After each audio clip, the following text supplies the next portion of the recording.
વાહ ભાઈ વાહ. નેતાઓ વગર જ્યારે વહીવટદારો સાહેબ બનીને બેસે ત્યારે મલાઈદાર વહીવટની ચર્ચા ન થાય તો જ નવાય. કરમસદ આણંદ મહાનગરપાલિકામાં પણ અત્યારે કંઈક આવો જ ગરમાવો જોવા મળી રહ્યો છે. સેવાલિયાના માધુરીબેન પટેલે, જેઓ રિપેરિયા ફાઉન્ડેશન ચલાવે છે, તેમણે નિર્ભય આણંદ અને અન્ય સાથી મીડિયા સમક્ષ સડસડતા આક્ષેપો કર્યા છે કે ચૂંટાયેલી પાંખ વિનાના એક જ વર્ષના ગાળામાં આશરે 1,115 કરોડના બજેટમાં અને 54 જેટલા પ્રોજેક્ટ્સમાં મોટો ખેલ થઈ ગયો છે.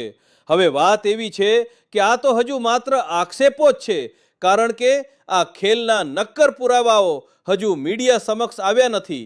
માધુરીબેનનો દાવો છે કે આ તમામ કાચી ચિઠ્ઠી અને પુરાવાઓ તેઓ 21મી ઓગસ્ટે ધમાકેદાર પ્રેસ કોન્ફરન્સ કરીને જાહેર કરશે.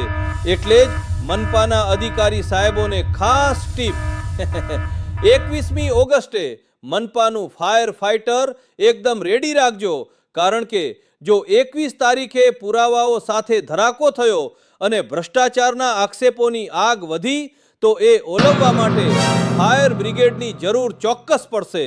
હવે જોવું એ રહેશે કે 21 ઓગસ્ટે ખરેખર પુરાવા બહાર આવે છે કે પછી વાત હવામાં જ રહે છે. જોતા રહો નિર્ભય આણંદ.